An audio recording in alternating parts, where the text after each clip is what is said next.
Good morning mga kapro agri. So mag-farm visit po tayo ngayon sa hawak kong farm. So ito pala ay isang layer farm.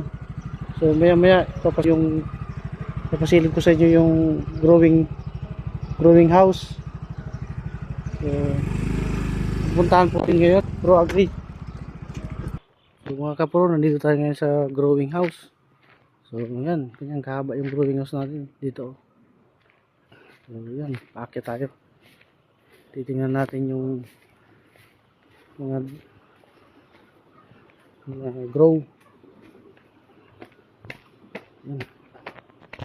Tayo sa farm. Yan, magpapakain sila. Mapids pala ka mo, mapids. Yan, dito mga ka-pro agri.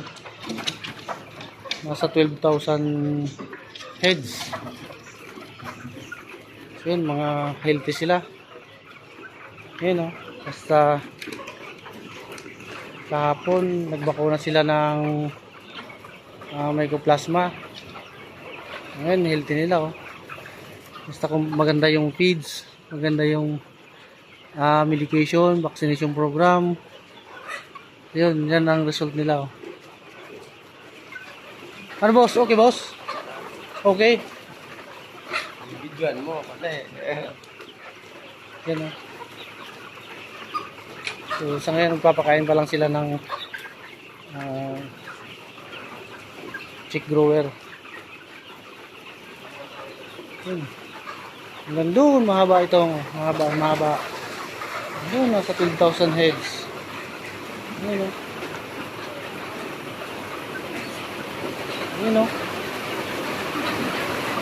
Nasa ano pa lang ito mga kapro agri, nasa 10 weeks old. So possible 16 weeks pwede natin i-transfer to sa layer cage. So maya maya papasilip ko sa inyo yung ang paglilipatan nito. So, dyan habang mahaba. Yun o. Yun. Maganda.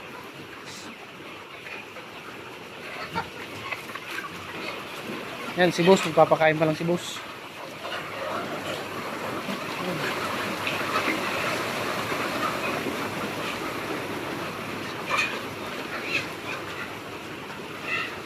Pirang bag na Dwayne, pato Dwayne.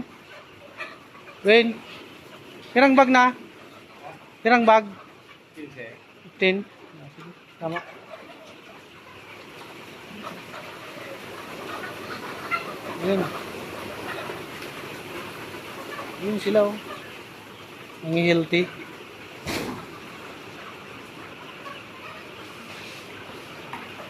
Ang healthy nila.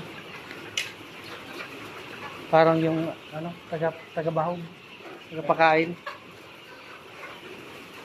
Yun, anong pustaso. Yun, gutom na sila. Ano mo naman yung housing, talagang yung housing matibay. Yun, pakain mo na sila.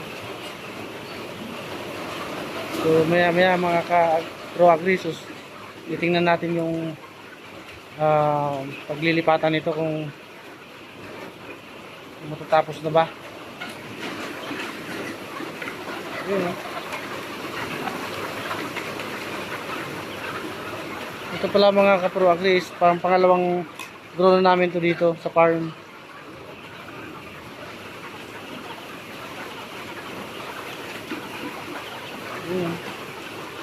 Ito ay the old pullets. Going 10 to 11 months old. 10 to 11 weeks.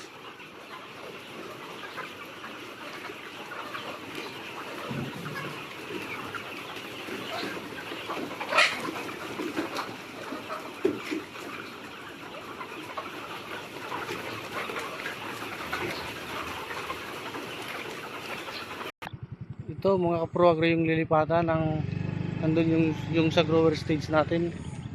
So hindi pa tapos. So mababa pa. So next week papakita natin yung layer house.